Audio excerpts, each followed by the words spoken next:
Lenovo ThinkPad Yoga X380 সম্পূর্ণ 360 degree ভাঁজ করতে পারবেন and touch screen display laptop. আর এটা আমাদের প্রাইস থাকবে 33,900 টাকা। Core i5 এর 8 জেনারেশন 8GB RAM আর 256GB SSD 4GB গ্রাফিক্স সহ ল্যাপটপ।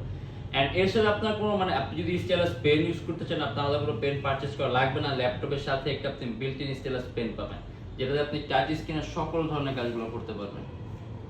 এন্ড এটা কিন্তু মাল্টিটাস্কের জন্য বেস্ট। এর মধ্যে আপনি 6MB ক্যাশ পাবেন, 4টা কোর পাবেন, 8টা থ্রেড পাবেন। দ্যাট মিন্স আপনি এট এ টাইম কয়েকটা ভারী রাইটিং এর সফটওয়্যার একই সাথে একই সময় ইউজ করতে পারবেন। 24 ঘন্টা রাফ এন্ড টাফ কাজের জন্য বেস্ট একটা ডিভাইস। আর যোগা ল্যাপটপ দিয়ে খুব সুন্দরভাবে ভাঁজ করে কাজ করতে পারবেন। তার পাশাপাশি এর ডিসপ্লে কোয়ালিটি কিন্তু অনেক উন্নত মানের। কারণ সাধারণত টাচ স্ক্রিন ল্যাপটপ ডিসপ্লেগুলো অনেক উন্নত মানের হয়, আর যোগার ডিসপ্লেগুলো আরো উন্নত মানের হয়। আপনি এর মধ্যে ব্যাটারি ব্যাকআপটাও ভালো পাবেন। 256GB SSD যদি চান ল্যাপটপে SSD প্লাস করতে আপনি ল্যাপটপে SSD প্লাস করতে পারেন।